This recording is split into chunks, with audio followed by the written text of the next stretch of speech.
Hello, and welcome to the Gnostic Warrior radio show and podcast, broadcasting from GnosticWarrior.com in San Diego, California, to around the world. I'm your host, Mo, and today on the show, we have author and futurist Frank O'Collins. Frank is based out of Sydney, Australia, and he is the website creator of over 60 websites in order to help humanity, such as Ucadia.com, one-heaven.org, and one-evil.org. Maybe some of you out there have come across his work on the web or have heard some of the other podcasts that he's been on. His work focuses on the major problems facing humankind, the New World Order, evil, and the real-world solutions he's created through his model society, such as Ucadia. Frank is currently completing 22 books on the canon law based on the Restore the Law project, whose goal is to challenge the Roman Vatican law. This is really an awesome podcast where Frank reveals some secrets that no one else does. You're going to really want to stay tuned. But before we get into this great show, I have a quick announcement to my listeners and followers around the world. I want to let you know about an exciting new project and order that I'm working on called Order the Gnostics. And this is going to be comprised of various lead figures in the research and alternative history crowd who have produced books and websites. You've probably heard of them before. They're going to be helping this order get to the next stage. And I want to ask anybody out there, if you're interested in joining the order, please go to GnosticWarrior.com and hit the contact tab there and send me an email and let me know if you're interested. This is going to be open to all men and women around the world. It's going to be a grassroots effort of people that are interested in the same things. It doesn't matter your race. It doesn't matter your faith. It doesn't matter your religion. This is about finding your own gnosis on your own path. So if you're interested in getting involved in this new order, I would really love to hear from you. Please go to GnosticWarrior.com and shoot me an email. Thank you for listening to The Gnostic Warrior. Welcome to The Gnostic Warrior, Frank. How you doing today? I'm going well. Thanks for having me on. I appreciate you being on the show. And before we get into the great work you're doing now with your websites, can you please tell the audience a little bit about who you are and your background?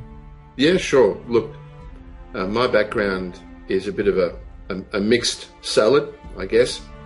I'm based in Sydney, Australia. I've worked for some years in politics. I've worked in finance. I've even spent time in a Catholic seminary, and I've spent time building my own software and IT development. But over the last 21 years now, I guess, 27 years longer, I started to pen the thoughts and ideas about Ucadia, which was a frustration I had in all those parts of my life that I went through. I wanted to find a source, not that branded something and said, this is ours, we own it, pay us money. I just wanted to know a clear truth, a benchmark of what things were. And because I couldn't find that source, I started collecting. 21 years ago, of course, I started to pull together Ucadia as it is today. And what is Ucadia? What does the word Ucadia mean? Ucadia is a model, and for some reason people get offended when I say that. Yeah, we know about models, right, in civilization. You can't handle the truth. But no, it is. It's a model, and it's an idea about an idea. And I'm not being sort of esoterically vague, but the idea is simply, can we connect the dots between knowledge without the polluted influence of agendas and without the sometimes influence that comes through even culture and labels and words? And can that network of ideas, without the propaganda and without the politics, give us a better sense of who we are, where do we come from, why are we here, why do we seem incapable of collectively been competent? Why do we seem as a species on a suicide mission? And can we come up then with a model that ultimately is autonomous, without messiahs, without gurus, without architects? And that really is that is what Ukeda is. It's actually nothing more than that. Can you explain to the audience out there, there's not a lot of people that seem to understand that a lot of our society is ran by hidden agendas and architects who, of course, build models for us citizens, us plebs, whatever you want to call us. And, of course, in the seeking knowledge, there's a lot of misinformation out there. And what I'm seeing is a lot of people that are into this type of stuff, this alternative research, this history, they often get misled by this misinformation. So Ucadia, it seems to me, would be kind of a clear channel, a website to share knowledge without any hidden agendas. But as we both know, there are agendas. Can you explain to the audience why our society is ran this way and who are some of these people controlling the agenda? Oh, look, absolutely. You have the Hyksos pharaohs, that mysterious bunch of pharaohs that came to power in Egypt in a time of great crisis.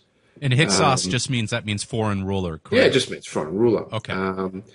And they certainly did move from Syria, but who they were and where they came from is another story. But I just raise that as an example because they were very powerful and they were very knowledgeable, but they said something in their hieroglyph, in their Sanskrit, not Sanskrit, but hieroglyph.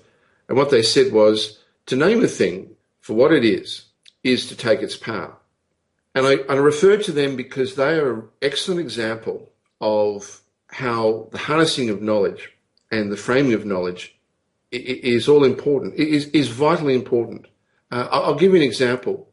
The Chinese culture, as vast as it is, has had its own language tampered with, such that the number 4, if you think that arithmetic and numerics is an essential component of living, you've got to be able to add. You have to be able to trade, yeah?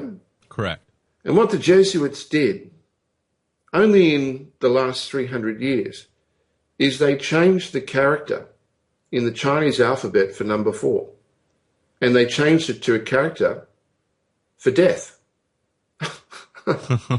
So you have over 1 billion Chinese, and then over, let's say, another 300 million people around the world who have Chinese heritage, who every time they hear or see the number 4 in their language are cursed by that Jesuit modification. Why the number 4, Frank? Well, I'm not privy to the model, but I'm giving just an example. That is just one sample. I'll give you another sample that really goes right throughout the history of the Western mind, and that is the concept of original sin. I mean, the concept of original sin, at no point in the official Bible text does the character Jesus of Nazareth ever say that you were born with sin. It never says it. This concept is no earlier than the 16th century. And our evidence to the concept of original sin, that we are basically all disenfranchised, that we are no longer worthy in the eyes of God to directly own property. The only evidence we have of this concept emerging is in the 16th century in the Protestant movements, the councils, and then the Council of Trent. And prior to that, there is no, and I know people talk about Augustine and Children of God or City of God and other texts as claimed historic texts, but the reality is a 16th century concept designed to steal our property and steal our rights even affects us today. It's a curse. And this curse, where does it originally come from, and where did it start? Does it essentially start with the world's leaders and emperors starting these various religions, and they've perfected it now to a science where they now control not only our language or our education, but also our medical systems, everything from point A to Z.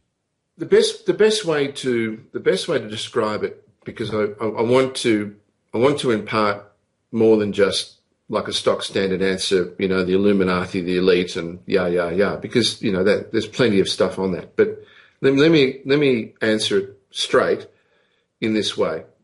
There is a historical class, we call them merchants, moneylenders, and bankers, and they were never considered an honourable part of government, and you can understand why.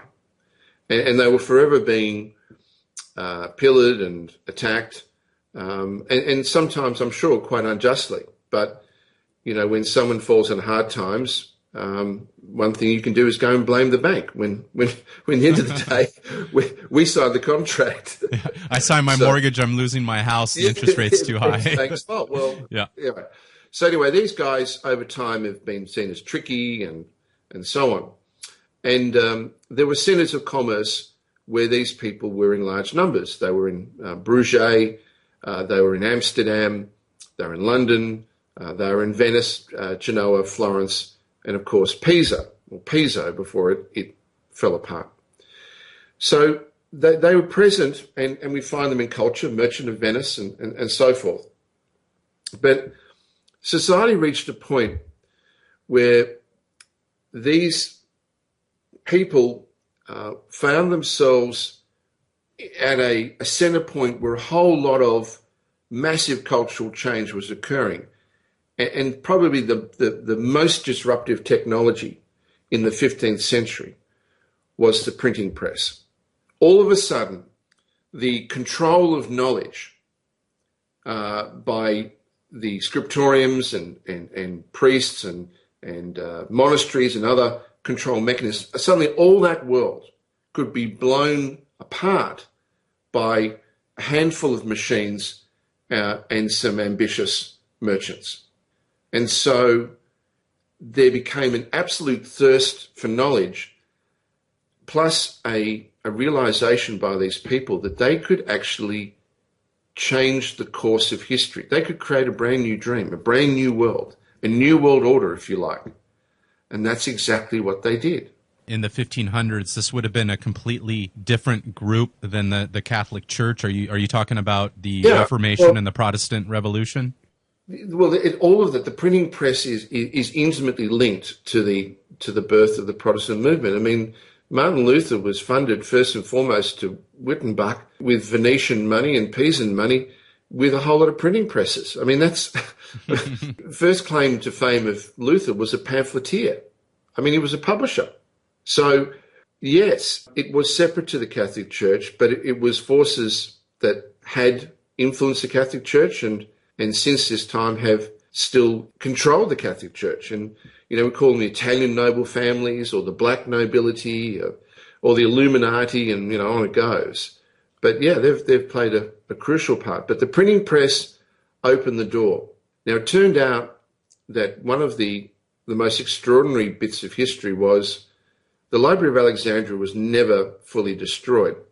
Those texts were saved, and those texts not only were saved, but were collected up and reposited in, of all places, Cordoba in Spain. And if you actually track the path of the Umayyad, the first caliphate of the Islamic states, their movement, the elite of those groups, you can see, and they were merchant class themselves, moved from Egypt all the way across West Africa, founded themselves basically around Morocco, then got kicked out of there, moved to Spain as the Moors, and Cordoba became their headquarters. When the Holy Roman Empire actually conquered those parts of Spain, they fell over basically a library of over 1 million manuscripts, and many of them were in Greek. And what they discovered was all these texts from the Library of Alexandria, and it was a gold mine. And this is the birth of all the Venetian esoteric knowledge of Kabbalah and the Sephiroth and all this kind of stuff was born out of both the printing press and this seemingly unlimited source of knowledge originally from Alexandria. Were the Venetians, the Moors, descendants of the Phoenicians? Yeah, they're all connected. They're all born together. So Pisa, if you go and look at history, funny thing is, a lot of history gets written now, but take Pisa, for example. Pisa and Piso are a critical family and a critical culture and a critical history. We call them the White Moors, the Black Moors, the Morosini, the moneylenders, the merchants, the Persians, the Khazars. They're all the same. They're all the same. And this group had an empire in Western Mediterranean and Eastern Mediterranean that pretty much controlled that at their height in the 13th century. And then there was a civil war. And Genoa is a colony of the Pisans, and Florence is a colony of the Pisans, and Venice and Amsterdam are a colony of the Pisans. Just sorry to interrupt you, Frank. So we got the Phoenicians, and then I heard you mention the Venetians. We got the Moors. We got the Pisans. So these are just different factions of the same family? Yeah, well, It's where people get confused today. I say this often. Think of their surnames and even their religions like a flag of convenience. Today they're Jewish, tomorrow they're Muslim or Protestant or Catholic, whatever they need to be. Yeah. Okay, gotcha. Whatever mask they need to put on. Exactly. And these powers would still be controlling the Vatican, controlling all the major countries in the world. Yeah, they do. But a reason I kind of went this way is I wanted just to share a deeper insight, because I feel that we don't fully appreciate these cycles over hundreds and in many cases thousands of years if we don't look at some of the nuances. And I've written that in a text called Liber Clan Glass, LEBORCLANGLAS, and you can find it on the internet. You just go Google it, you'll find it there. But the reason I wrote that is the timelines of these cycles get missed. If you look at one of the things that gave strength to this commercial model, this model of slavery from the 16th century onwards, that we're part of today, Cester KV, you're all dead to law, 1666, you're all dead to law, 1777, the invention of mortgages, you're all dead to land, 1888, you're all dead to mind, the Local Government Act, you're all criminally insane. What people don't realise is that for all that madness, when times were good under the Carolingians, or there was a noble government, or under Constantine in the 4th century, or under Justinian in the 6th century, the fate of the world and the involvement of the world was really just a handful. It was less than 1%. And 99% of the people just got on with their life. They, made their crops. They, John the Smith was the son of John the Smith, was the son of John the Smith. And it didn't matter what Rome was doing or the church. Yeah, it didn't matter what Rome was doing or the Venetians or the Pisans. Now, I myself find myself dreaming, wow, what a fantastic life just to live in peace. But the truth is, as a species, and as we get to the heart of this word, gnosis, knowledge, is that history is not a spectator sport. And whether by choice or by circumstance, more people are now involved in our future than ever before. More people have been indoctrinated into this propaganda or are trying to get out of it than ever before. And in fact, the elite have become irrelevant for I would say the first time in history. The elite have become irrelevant to the future of our species. That's never happened before, ever.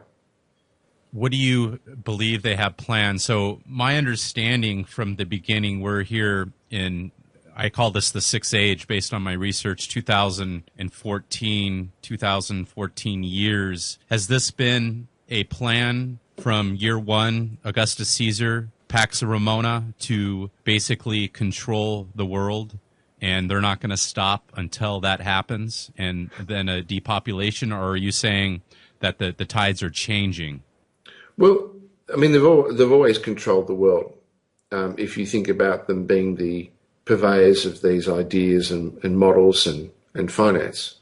And so then, the New World Order wasn't created 5 years ago. It wasn't even created in the 30s or the 40s. You could argue that the New World Order was created back in 1783, 84 in Venice, in the formalization of the work of Adam Weishaupt. Do you believe he was a Jesuit? Oh, he was a Jesuit. But okay, and the Jesuits would be the Illuminati. Yeah, well, okay. Jesuits are. I mean, the Illuminati is really just a catch-all. We call it the Sovereign Knights of Malta. They don't hide it. You go look at the constitution of the Sovereign Knights of Malta. It gives you the three classes of knights, and the top class, when it's described in the constitution, of course it's the Jesuits. And so the prelate the Sovereign Knights of Malta, is that the Pope or the Queen? No. The prelate, the head of the Illuminati is the prelate of the Sovereign Knights of Malta. Okay. And they actually deliberately obscure, because there's a cardinal who is a intermediary. He is like, if you like, an auditor for the Pope, and they list him falsely as the prelate, and no one worries about it, because the prelate is a completely private role. You're never supposed to know who the prelate is of the Sovereign Knights of Malta. It's the Illuminati. We're not members. Gotcha. Yeah, to narrow down, if you want to know who the prelate of the Sovereign Knights of Malta is, certainly since 1961, and they're different people. It's not been the same person. But and when you become a Sovereign Knight of Malta, you're essentially a freeborn, a free citizen, a free person, opposed to us. Well, you are in their system, but there are three layers. So there's, things like members of the Masons, they're way down the line. They're ancillaries. They're not part of this. But the way the network works since 61 is, all the Protestant, and you're going to laugh at this, but even certain Muslim leaders, absolutely, you've seen pictures of Henry Kissinger as a Sovereign Knight of Malta. I mean, so you're talking about Jewish people are Sovereign Knights, yeah? Yep. But there are three classes. The most important class is the first class, and they are exclusively Jesuit. No one is in the first class, the leadership of the military order, unless they're a Jesuit. And not all Jesuits are members. There's only a few hundred in that first class. I think there are 18,000 Jesuits alive today, 17, I know they're getting old, so whatever the number is, it's going down. But of that, there's only a few hundred within that first class. And the leader, before I get to the second and the third, the leader of the whole movement as the prelate of the Sovereign Knights of Malta is a Jesuit. It is someone that is regarded as a scholar, a theologian. It's someone that will have retired from an official role, so they will no longer be, the rector of the Gregoriana. Almost certainly they'll never be a former superior general. They can't be. It's too high profile. But it will be a academic, university respected, fully trusted theologian, scholar, lawyer in that type of position, usually in their late 70s or early 80s. And that's the prelate. And they could live anywhere. I mean, they could live in America. They could be in Australia. Can they be of any race? I know the priesthood, it used to descend from father to son, and of course you had to be a member of the family. Does that still continue to this day? Well, they'll tend to be. I would suggest to you now, from here on, that they would also tend to be a position of someone that has shown through their own bloodline some connection back to the supernatural families. Okay. And I know I haven't even finished talking about the three classes of the Sovereign Knights of Malta. But anyway, Fitz-Springmeier made mention of the 13 families and a few others. But there are certain families that are priest families for thousands and thousands of years. Yeah. Yeah, I believe I'm a member of that family, even though I'm here in Southern California. Yeah, so there are, some names are used, Therapeutae, the Druid, all the different labels. And, no one has a monopoly on that. But someone that has that bloodline in them almost certainly is going to be the head of the Illuminati. So I'm narrowing it down to you without without getting into specifics. Okay, I understand. But anyway, don't be distracted by the official publication that say this cardinal is a prelate. They're not. If you read the Constitution, you can see that they can't be. Okay. So the second class are your dames and knights. And your dames and knights are the Sovereign Knights of Malta. The Illuminati are your kings or queens, typically royalty, or elected into being one of the senior roles, the Grand Master or the Grand Dame. So the Knights of Malta would be above all the other orders, the Order of the Garter, all those other orders. Oh, they are, totally. Well, I'll give you an example. The Dame of the Hospitalia Order of St. John, who is Her Majesty, at one level serves the Sovereign Knights of Malta and serves the prelate. Yeah? Okay. At one level. I'm not saying there are many, many hats, so I don't want to sort of narrow it down. So the prelate is the confessor to Her Majesty. Now, there's a separate role. There's the Grand Master role, which is festing, I think still is the role for that. Okay. And he is the public face. So wherever you see pictures, he is the one that they parade as the head. They don't talk about, as I say, they don't talk about the prelate. But they're only second class. They're not first class, they're second class. And then the third class are your generals, your presidents, your prime ministers, your artists, your scientists, anyone that's accomplished intellectually in society will be tapped on the shoulder and say, "Would you like to be part of our leadership?" And they are the cream of the crop in the existing system, and that's the structure of the Illuminati. And it's in public. It's not hidden. That's it. Yeah. Someone like you would never get tapped to be in the Knights of Malta. Oh, I think I burnt my membership card for those application form long ago. Yeah, but those things, membership to those things shouldn't be underestimated. They're enormously influential and ways to maintain the status quo. You can imagine if you are a doctor or an artist and you've been, or even, for example, a president that is made a sovereign knight of Malta. I mean, you're not going to throw that away. That's a social standing that is going to keep you in line for your entire life, yeah? We hear about various factions and tribes coming in, and I know history has been controlled, and I think Napoleon had said history is a set of lies all agreed upon, something like that. We hear about we hear about various tribes coming in, the Vikings, the Goths, the Normans, and taking over all these lands, and they pretty much would come, slaughter everybody, but leave everybody in their positions of power, and then they would just basically come collect taxes. What's the Vikings? Are they a different people, or are they the same people? Well, I mean, you've seen a map of Greenland, yeah? Yeah. So, I mean, the Celtic empires, and these are facts that are not in dispute, even in the homogenized history that we're all sort of shoved in at school. But there's no disputing that the Celtic tribes, even before the rise of the emperors of Rome, were so dominant that they controlled right across from Turkey to Ireland and north. Yeah, correct. And one of the areas that by geography was cut off from all the battles in the emergence of the Greek city-states and then the emergence of Rome was this massive land called Greenland. And Greenland without ice, and as the ice has receded in parts of Greenland, what they've discovered is entire villages that were crushed under the ice. Yeah? I didn't know that. Entire villages. And there is an acceptance now in terms of the climatology of Greenland, that Greenland was not dominated by ice until as late as the beginning of the 3rd century CE. So that's an exceptionally late period if you think about it.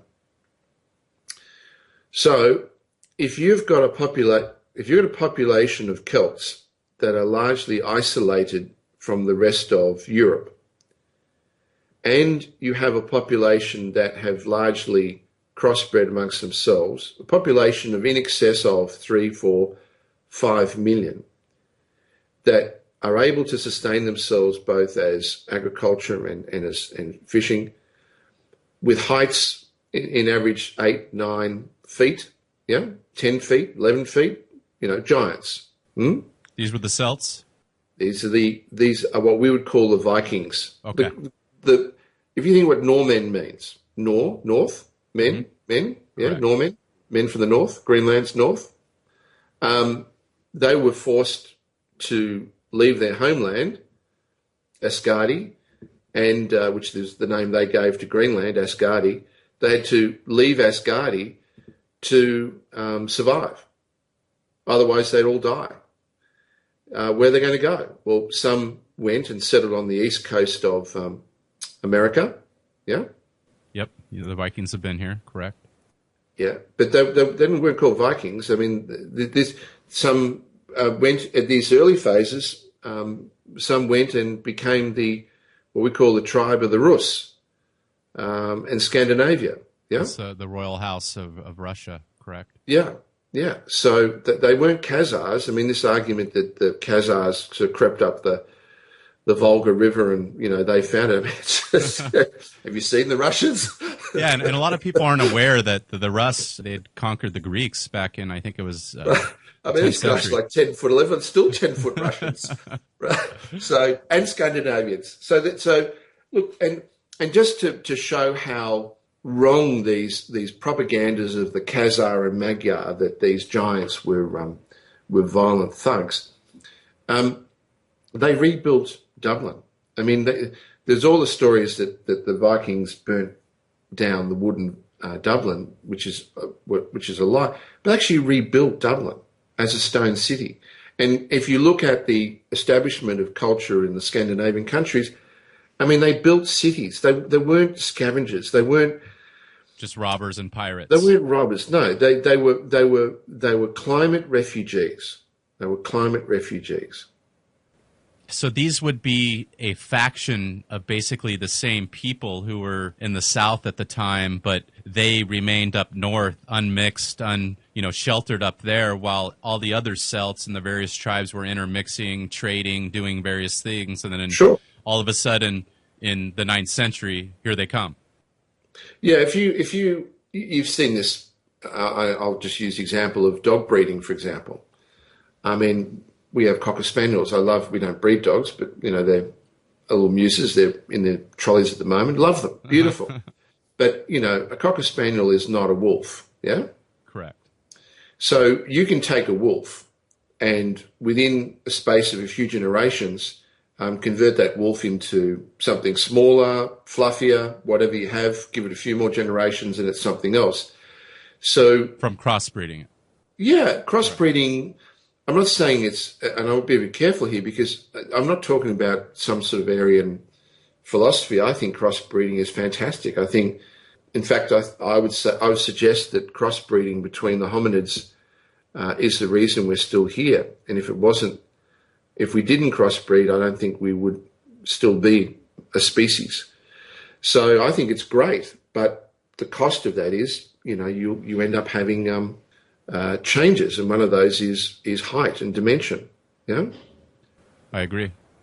No, I believe I'm mixed with the Scandinavian and then the Phoenician. I've had a DNA test. It's funny. My paternal side came back. I'm three people. I'm a Celtic, I'm a Phoenician, I'm a Greek Hellene, and I was like, what am I? Yeah, well, yeah. I mean, that's probably why you've been on this quest and to find out why and how. And when I'm a mix as well. I've got the deep Irish heritage of the priest lines back for a long, long time. That would be on my father's side. Okay. And then on my mother's side, I've got the prides, and the prides are seen in Scotland as absolute Presbyterian royalty because the pride were the enforcers of Cromwell, and of course it was pride that enforced the Rump Parliament to pass the law to execute Charles. So, I've got one side that's the mortal enemies of the other side. Well, that's how I felt sometime growing up. It was almost like there was an internal war inside, and I never could understand it until I started, studying history, researching it, and then also getting a DNA test. And I was like, I'm from two different tribes, and here I am, and I have, just so you know, I'm 5'10", but I got a abnormally large head. I have to actually go to a specific hat place to get these hats to fit my large head. And I'm like a mixture, I feel, of two people. And it's making sense to me now that you're explaining this to me. And of course, on my mother's side, she would be related, even though, we grew up here in America. She was from Canada, and then the relatives from France.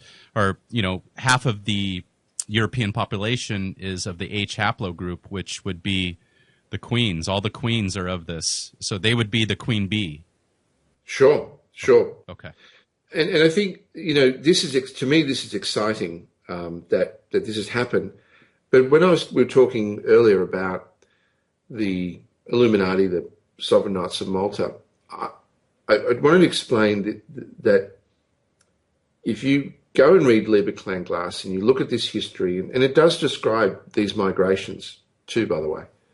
We're only up to the 3rd century in the writing of it, but it goes from 10,000 BC up to the 3rd century so far. So there's a bit of time there to have a look. The thing is, you'll find the constant is the battle of the future of the world is in the handful of people. You can call them the white hats, the black hats, the grey hats, whatever you want to call them. And the vast majority of people over time have been mere spectators, witnesses to these events.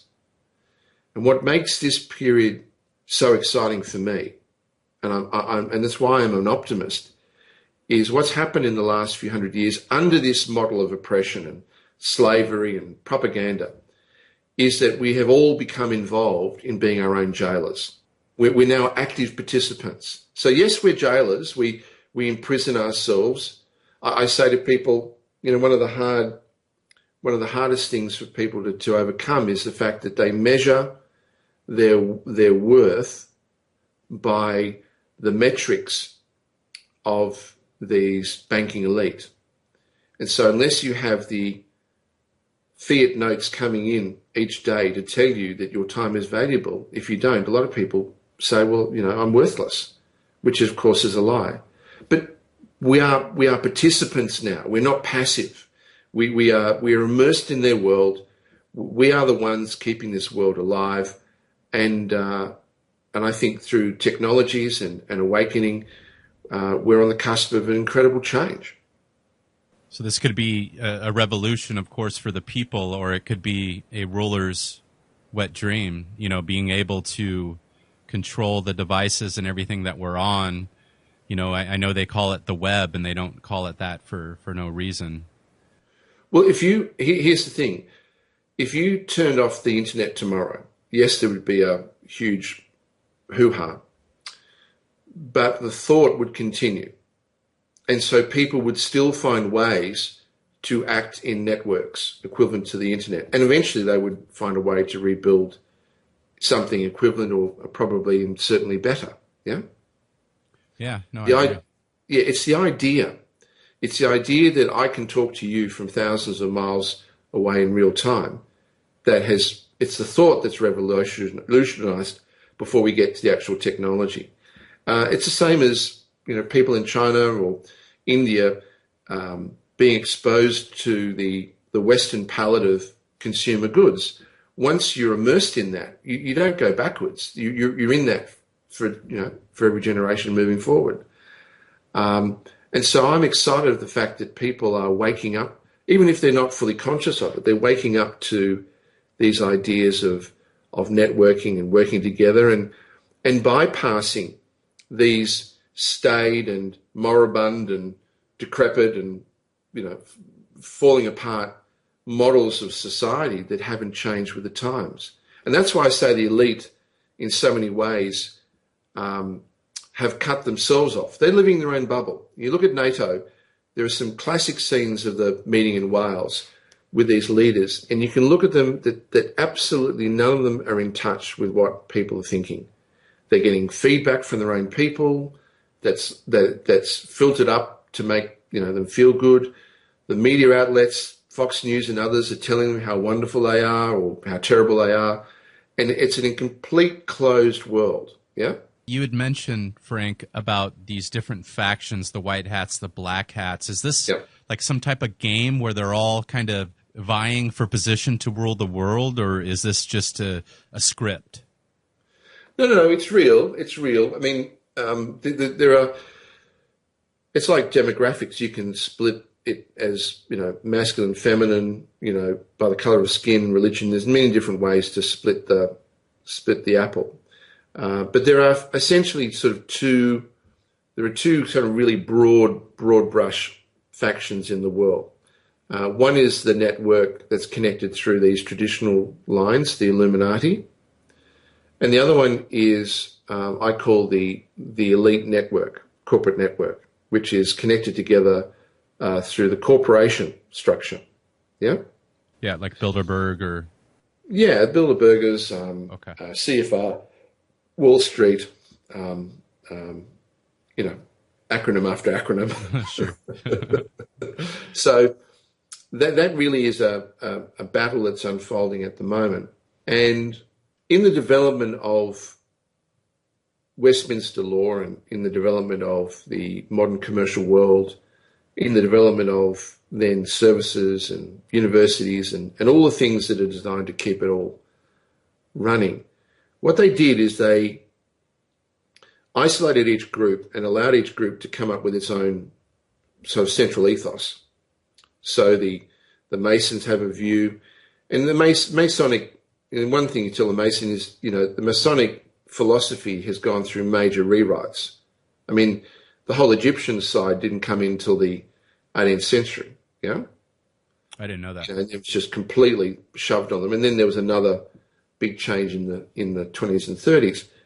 So they have a view of the world which they think they are the sole keepers of knowledge, of some elite knowledge. Of course, it's all crap.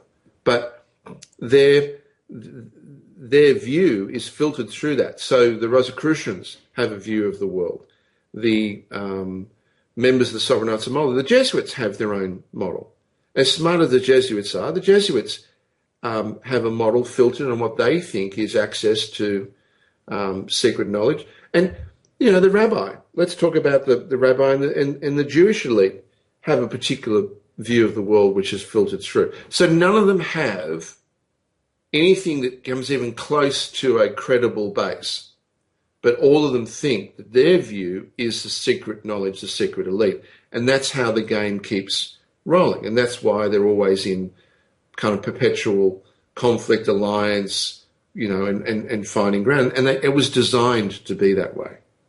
What are the relationships between the various religions? There's a lot of talk about the New World Order and there being a one world religion, a one world currency. Is this the end goal of this whole system, this whole game?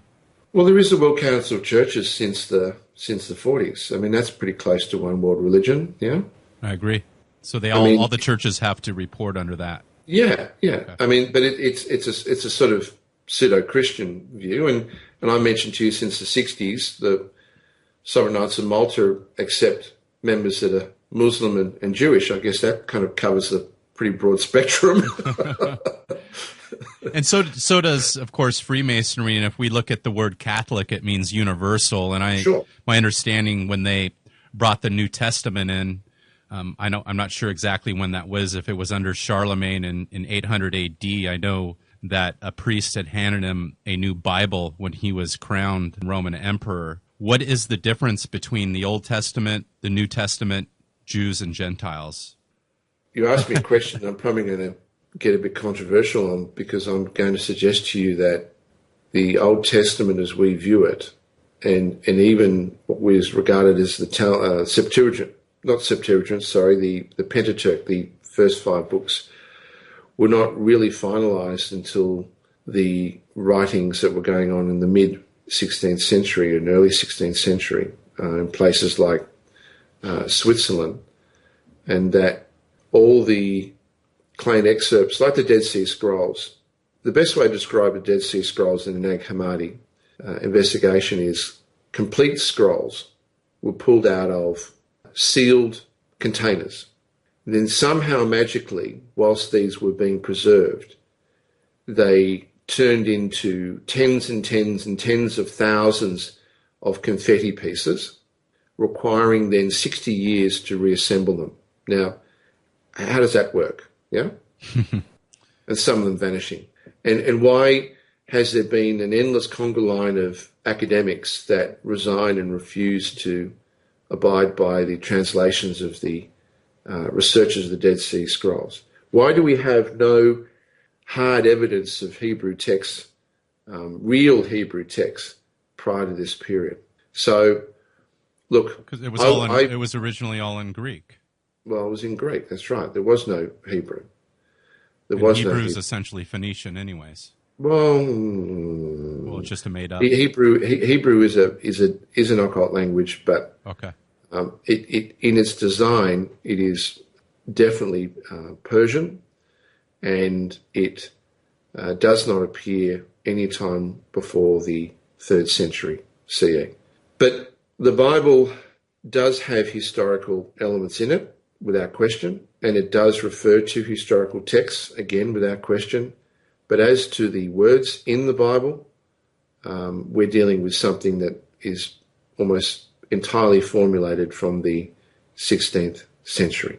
The Bible and these texts, is it essentially based on what we can call ancient Gnosticism, and it was just reformulated, allegorized, encoded with secret teachings and spiritual knowledge that only the priest could understand and initiates? I used to think that myself, but then I could answer that in a pretty clear way by referring to the most important text attributed to Jesus in the entire Gospels, and therefore the most important text in the entire Bible if one claims to be Christian. You can't be Christian if you don't put the words of Jesus of Nazareth above all others, yeah? Correct. I mean, that's just, that's logic. So the single most important text of Jesus attributed in the Bible gives us an answer to that question. And then it really blows away anything that doesn't match up. It gives us a benchmark, yeah? Okay. And that benchmark's called the Golden Rule of Law. And I'm referring to Matthew 7:12. For this is the law of the prophets. In other words, do unto others as one expects to be done to you. No one is above the law. All are equal to the law. And it is the most extraordinary piece of phrase, and it has been corrupted. I mean, they obviously put it in there and then thought later on, oh shit, we've got to change it, corrupt it. But it's still there, and it's a benchmark. So if gnosis has to be in alignment with the Golden Rule of Law. If it's not, then it's not gnosis. It can't be knowledge, yeah? Correct. And the Golden Rule of Law is no one's above the law, all are equal to the law, no one can be guilty before, being proven culpable. And we're told in this text that this has been a law of the prophets. So it's been a law way back to, all those prophets, all those messengers. And of course, when we look at the history, the Golden Rule of Law tells us. So we now can prove the lie between stuff that's presented as gnosis and is complete crap versus stuff that's presented that is in alignment. And it's not a guessing game anymore. If it doesn't match up to the Golden Rule of Law, it's not gnosis. It can't be. It can't be. It just seems like there's been a systematic destruction of these teachings and this gnosis that we all had, all the ancient cultures, and that was the whole purpose of this system, correct? Yeah, look, if you're running a pirate system, what's your greatest threat? True gnosis, isn't it? The Golden Rule of Law. I mean, you walk into a court, you say, you're hearing this matter in good faith without prejudice. Yes. Just by the Golden Rule of Law. I mean, if you can show that you're up against a system that doesn't honour the rule of law, that absolutely repudiates justice, and that there is no fair process, well, I mean, you've just blown their game away, haven't you? Reminds me of those people out there that are in the sovereign law movement, and they go to court and they try to do these various maneuvers where they try to claim their sovereignty, but every single time they're shut down and arrested or sent to prison, and that's because none of them are sovereign, correct? Well, I mean, yes, because a pope doesn't make a priest. No, a priest is someone that honours the golden rule of law and honours the respect of heaven and honours life and honours the sanctity of life. And so a priest is not someone, and that's why in many senses priests, were generationally, a priest is a priest, is a son of a priest, had nothing to do with ritual. Yeah, the sovereign movement is a case of frustration that people think that by raising themselves up to something or claiming to be something that they are.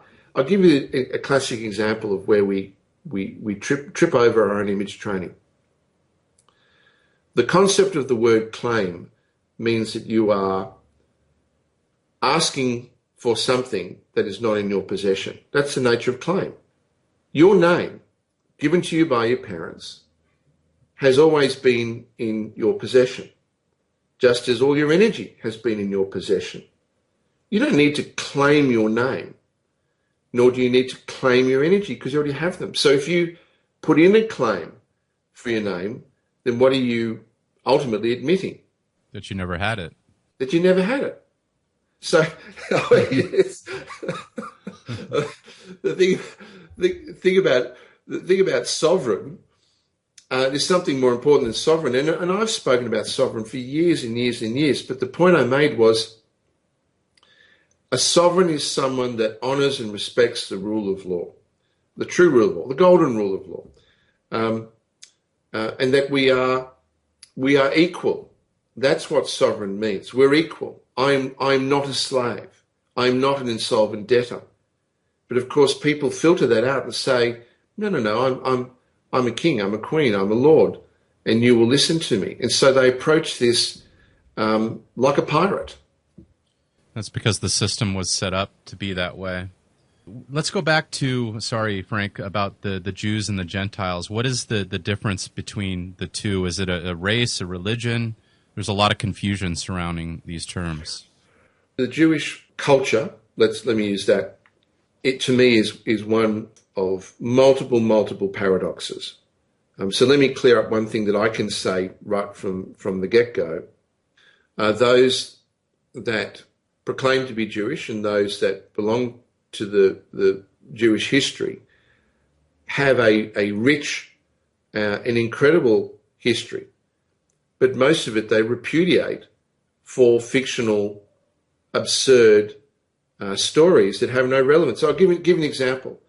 The founders of Iran, the Aryans, the Aryan race in Iraq and Iran, I mean, that is the birthplace of the Talmud, it's the birthplace of the Hebrew language, and it's the spiritual birthplace of the Khazars, an incredible network of leaders and rulers that at one point spanned from Russia to Japan to China, yeah?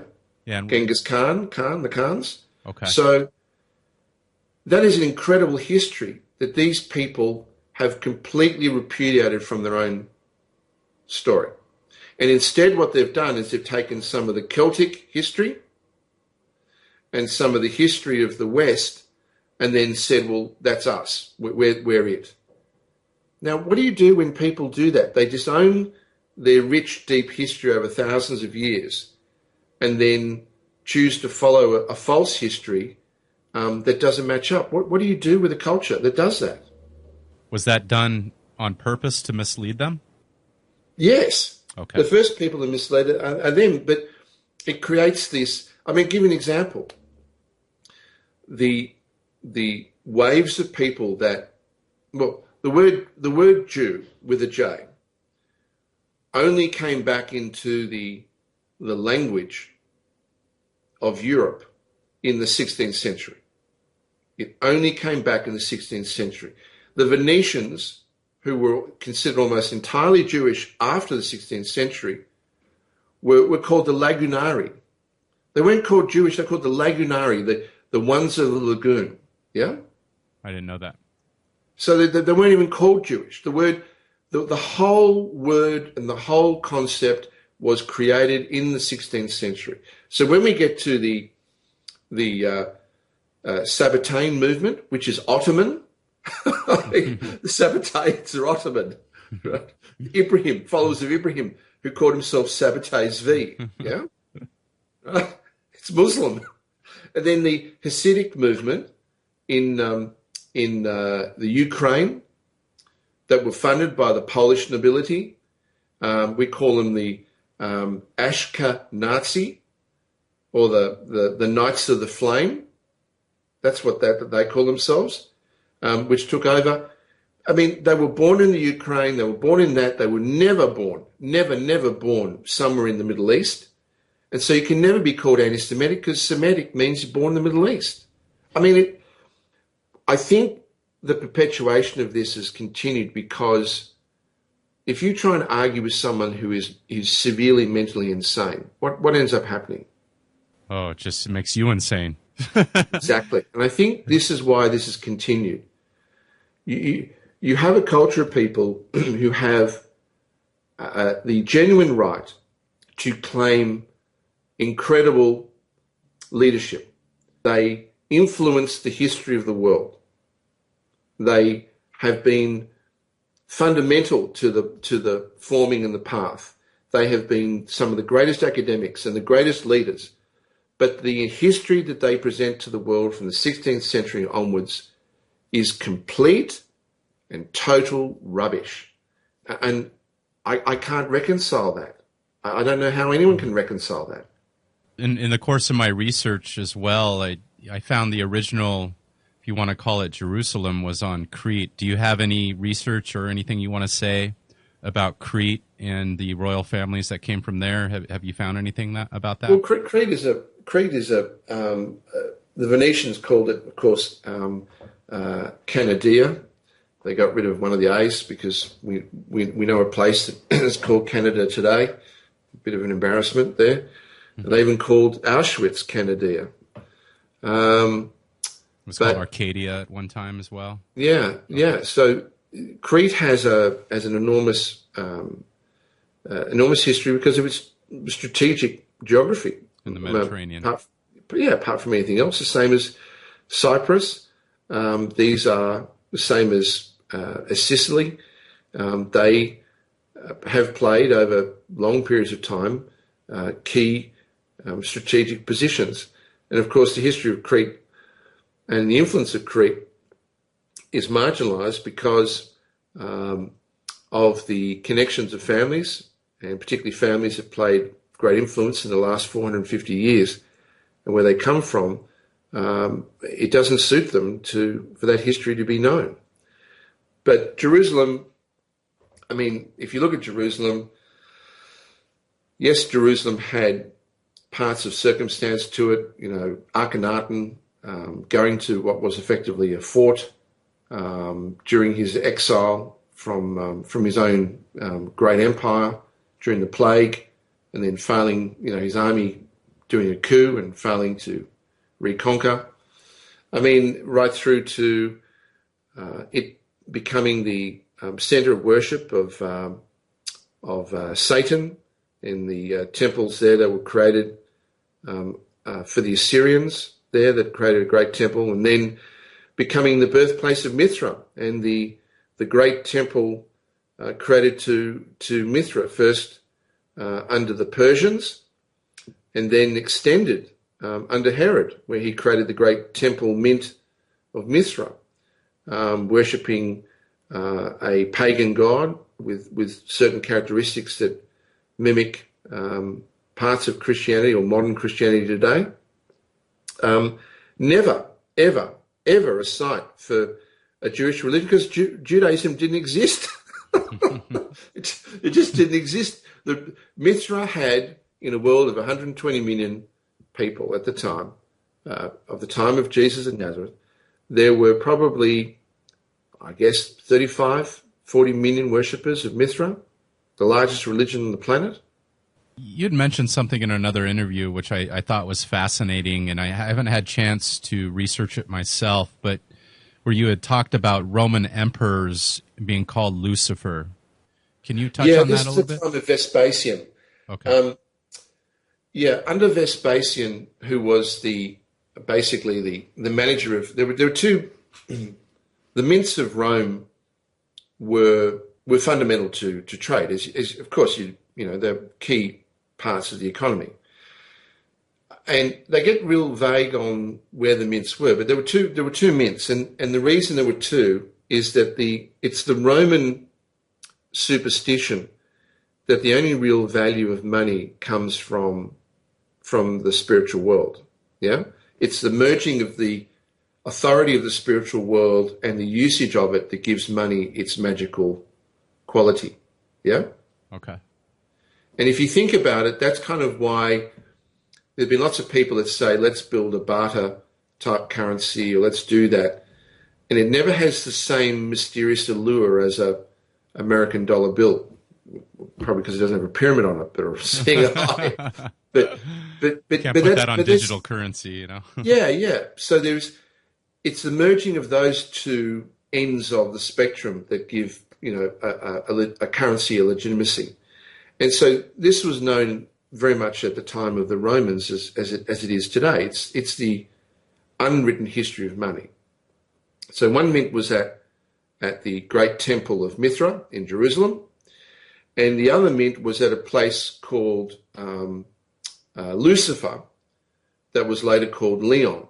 Yeah, and those two were, if you like, anointed by the ancient priest class that created this concept of money and coin.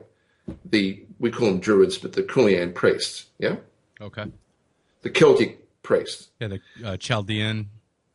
Chaldees, they're called Kulian. Okay. And Kulian translates in Gaelic still as holy. Okay, gotcha. Yeah? They're the holy priests.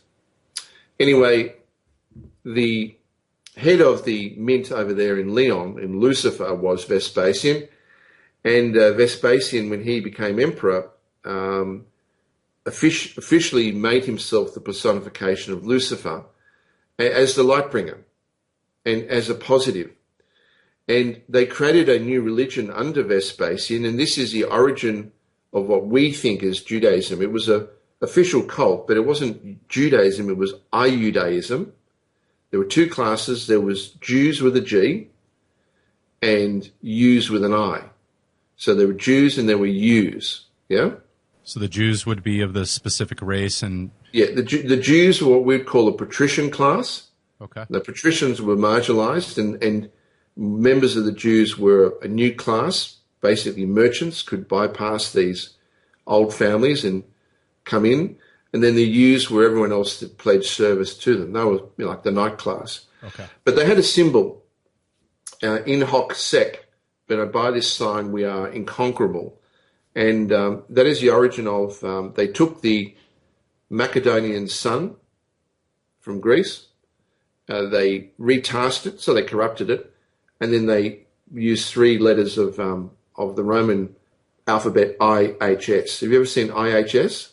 Yes, I have. You see it a lot of the Jesuits, correct? Well, IHS is and has always been, and I'll say it again because it's important to say, IHS is and has always been, since the 1st century, the symbol of Lucifer. Always has been. And it means, again, in hoc signo? Yeah. Okay. By this sign, we are unconquerable. Yeah. Okay. Lucifer, who is this deity? Is it a god, or is this something else that they are? Well, have you heard the word luck? Lucky? Of course. Yeah. And Loki? Yep, Loki. Okay. Well, they're all the same thing. And so Luci Fia, or Luci Fiari, in Gaelic means that the men, being priests, the men of Lucky or Loki, yeah? And Lucky was the god of all wealth and prosperity and good fortune. And everyone had statues, not everyone, but most families had a statue in their home or in a workplace of Lucky Fiar. And Lucky Fiar, or in Latin, Lucifer, was a guy with a beard. And you ever seen a guy with a white beard in a red mantle with white trimming? You ever seen a dude that looks like that? Santa Claus. Yeah, no, that's Lucifer. Yeah, gotcha. That's Lucifer, an old Celtic god of prosperity, money, gold merchants, forgers, good fortune. So Yeah, that's why Santa Claus brings us presents and toys and joy. There you on go. Christmas. Gotcha. Once a year, Lucifer comes and if you've been good, you get a present. If you're naughty, you get a cold. Why that date, December 25th? Is it just That's the ancient feast day for Lucifer is August the 15th. So they changed it. Well, that goes back into the Celtic days. So the feast day of Lucifer is August the 15th. It's now called the Feast of the Assumption. It was the day that the Jesuits were formed. And 25th of December is the end of the celebration of Saturnalia, and it's the Sol Invictus, the birth of the sun, the birth of the unconquerable sun. Where does Jesus come in? Lucifer is considered that fallen angel, and if you research alternative history and various researchers, they, of course, align Lucifer with Satan or this dark being, and then Jesus. It's all mixed, and they have look. Satan is a derivative of Set. So first, let's clear up Lucifer. Lucifer, the provenance of Lucifer is Lucky Fiar. Lucky Fiar, or Lucky, Loki, is an ancient deity going back to the Celtic Empire as the god of good fortune, of goldsmiths, of money, of prosperity. Dressed in red mantle with white trimming, always a benevolent god, yeah? Always. A god of intelligence, of wisdom, of skill, yeah? Okay. Always. Hijacked under Vespasian, where he basically called himself Lucky Fiar, Lucifer, yeah? And the creation of a religion called Iudaism, where the head of the Iudaism religion is always Lucifer. So, for example, the head of the Jewish religion today, because it was created in the 16th century, is always the head of the Jesuits. The head of the Jesuits is the modern version of Lucifer. Why do you think they have IHS? They would be in control of Israel right now. Well, I don't know if anyone's in control of Netanyahu. I mean, he's, talk about a buffhead. I mean, he they're out of control. They're completely out of control. I don't think they even listen to their own rabbi. So, except when you're dealing with just complete, batshit crazy people, I think, yes, they would be in control of your conservative, intelligent people, but maniacs, terrorists like Netanyahu, no, they're not in charge of. Yeah, but they use it's like siege dogs.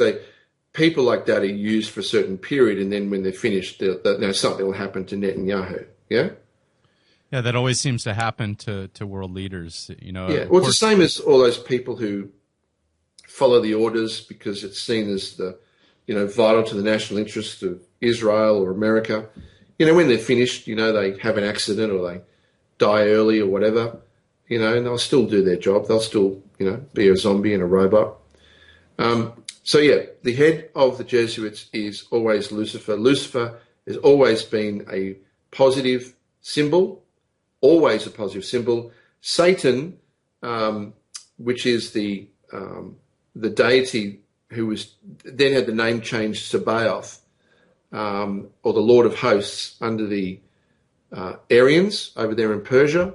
That's a derivation of Set or Setian, which had a bit of time in there in Jerusalem, and that's a reversal of the god Set. And the god Set from the Hyksos, who brought the god Set in, was the god of weather and rain and storms.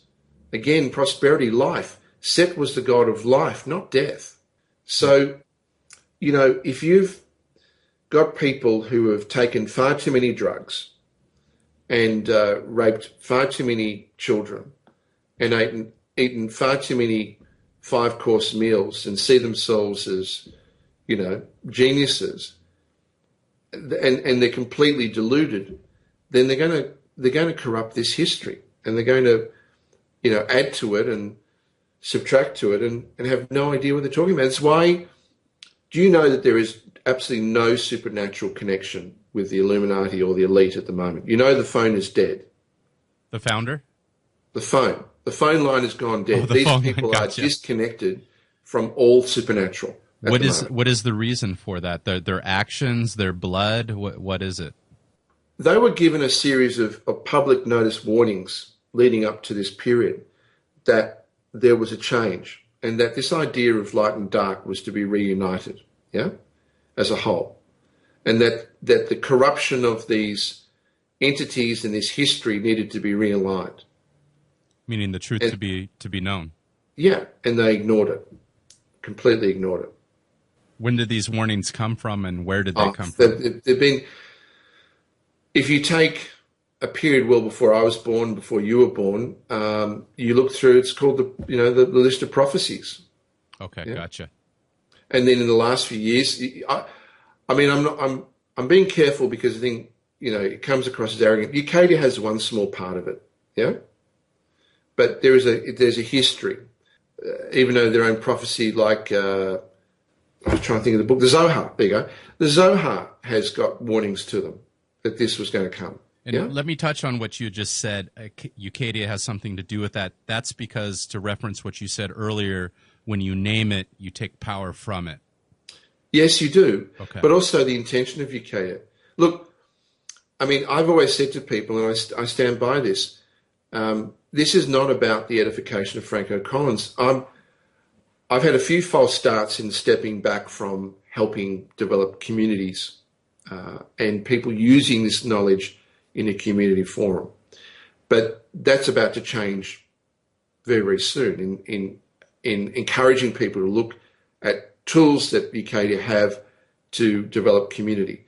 But I've never approached this as something for the edification of Franco Collins. And I've gone out of my way to remove any kind of influence that I can at least control in people saying, well, he thinks he's some messiah or some guru or whatever. Hey, Frank, I just I just want to touch on that for the audience. And Frank, you're one of the hardest guys to get a hold of. You're one of the most elusive.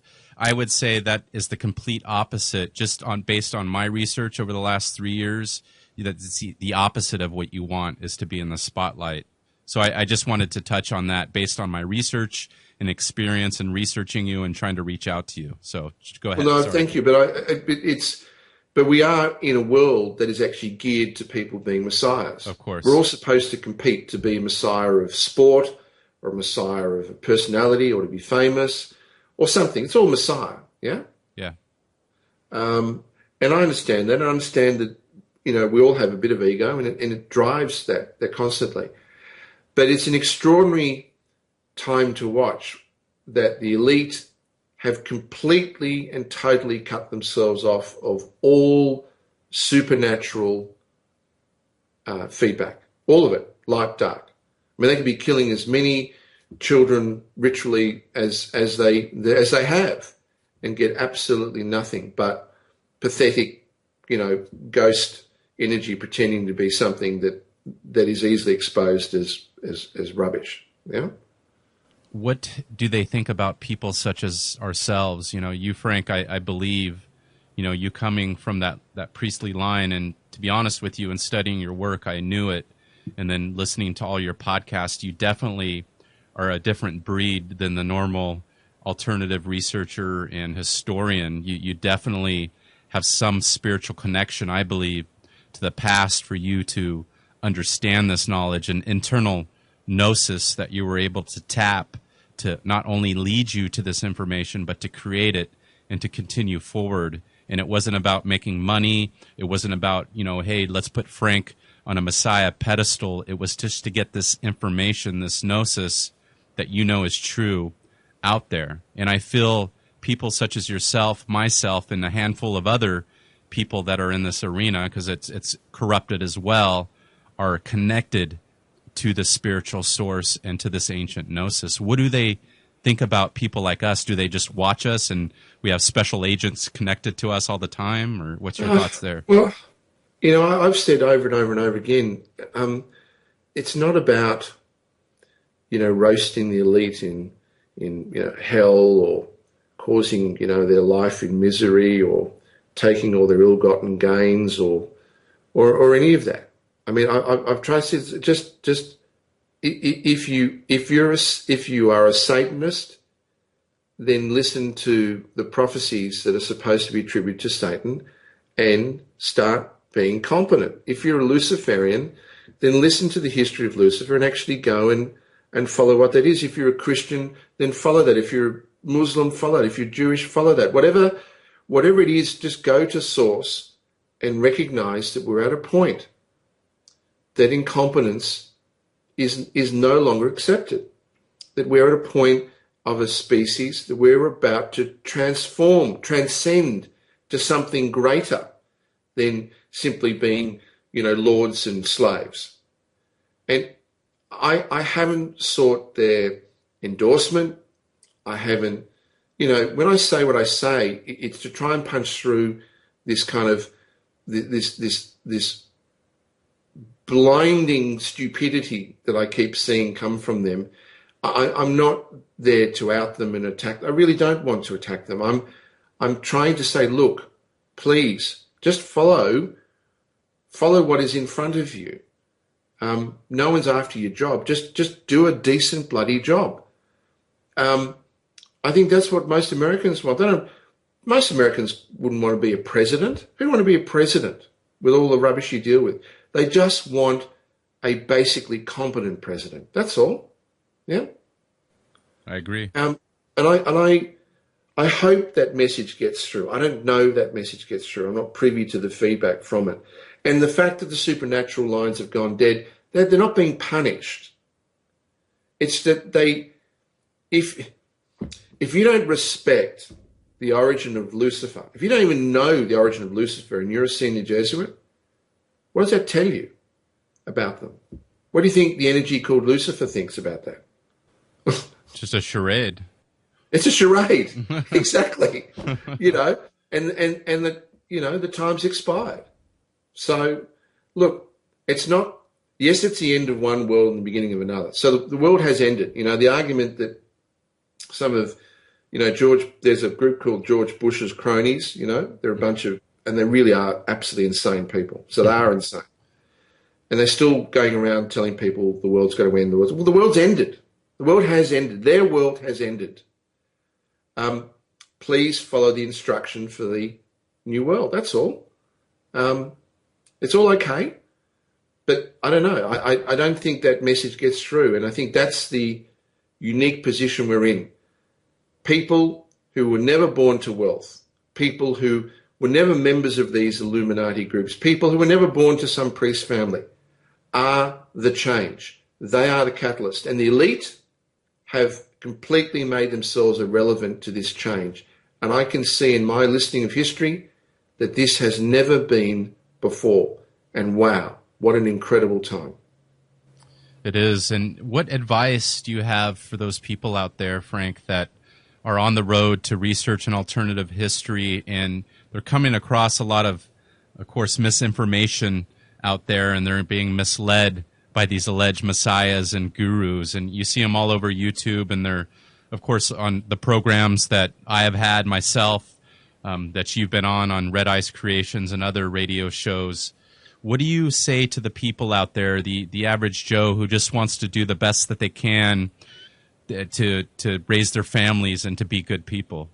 Well, don't beat yourself up. And a journey is a journey, and you're going to make mistakes, but don't become cynical to people. And the fact that you believe one and you get conned, hey, welcome. We've all been conned. So don't stress about it.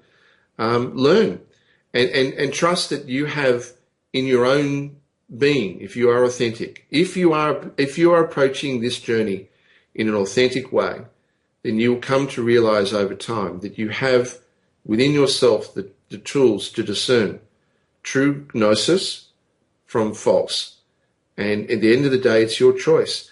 And there's a thousand ways. There is an unlimited ways, really, to source, to true gnosis. And neither I nor anyone else has the monopoly on access to that. So welcome. Enjoy the journey, and life is okay. Life is good. Life is amazing. That's great advice. And especially when you study such dark things. You have such an optimistic view on the world. And you had mentioned just a little while ago about possibly building a community. Did I hear you right? I know you have various absolutely. websites. Well, there's a thing called Ucadia Campus and province and universities, and it's been sitting there sort of waiting to go, and there are a few false starts in that. But here's the thing. If people want to come together, they have every right to do so. And if people come together in an authentic way, then, I would love, and I have developed tools to help people make that a reality. What they do with that is their choice. I mean, I am excluded from ever being in any official role. I just basically help set that up. I finished the drafting of the Ucadia model, and at the end of the day, people can use it or not as they see fit. But I think people are genuinely looking for a way to come together under those benchmarks, like the golden rule of law. Yeah, I agree. That they can trust is not some hidden Trojan horse, and that's all I want to give people. Now, what they do with it, that's going to be up to them. But certainly there are tools. They're on the websites. You can go to ucadia.com. You can go to one-heaven.org. You can go and see them. They're all there. And if people haven't read them, I'd love them to go and have a look. Love it. Great. And that would be Ucadia, UCADIA.com? Yep. And one-heaven.org. I know it sounds a bit funny, but trust me, the site was created to repudiate things like original sin and that we're all slaves and cursed, right? But one-heaven.org. Yeah. They're two good sites to go and have a look at. Awesome. And what are you doing now to support yourself? I know you're doing a lot of research. Sometimes I'll send you an email, and I'm the same way with people that email me. It'll take a few days to get back. What are you doing right now to support yourself? I'm really relying almost entirely on donations at the moment as other work's dried up. But what I've said to people is there is a currency system within the Ucadia model, and I've said to everyone that is donated that there's a principle that that needs to be reflected in units of energy in Ucadia. And I'm hoping that people will start to value themselves against a unit of value, the Ucadia currency, that they own in part, that they control in part, and that doesn't consider them to be perpetual slaves. And so I hope that people can continue to contribute, knowing that it's not just simply charity or one-way donation, but it helps me get these campuses and communities out quicker. That's great, Frank. It's been a great pleasure to finally have you on the show and interview you. You have a wealth of tremendous information that you've shared with us, and you continue to do so. So what's next for Frank? Well, hopefully the community side of it gets started. Once it gets started, I can focus on finishing the Ucadia model and finish the drafting. When that's finished, hopefully I can go and live on a Greek island and write screenplays. That's awesome. And if you need any help, I've been building communities since 2007. I actually built one here for all those people that are suffering from mortgage problems. And I still operate that, and that's how actually I make a living off of that forum. And of course, I use that money to fuel this research and do podcasts and get alternative history and knowledge out to other people. So I've built a forum. I've got about 8 years experience. I'd say 20 million people have come to that website and gotten help. I say tens of thousands of homes. So if you need any help there with an administrator or someone who knows how to do all the social media and doesn't mind, then please reach out to me, Frank. Well, I really appreciate that. And I hope, I know you're busy, but I hope that you and others realize this. Ucadia is about building a tent without agenda, without a messiah, and without telling people that they are less or wrong.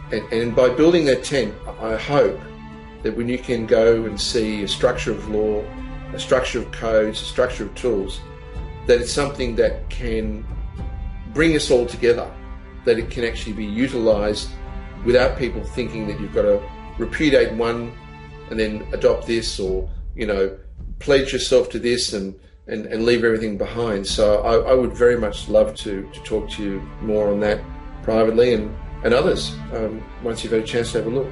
Yeah, definitely, and I will do that. I wish you the best in life and in business, and take care, Frank. Thanks again. Thank you. Okay, bye. No.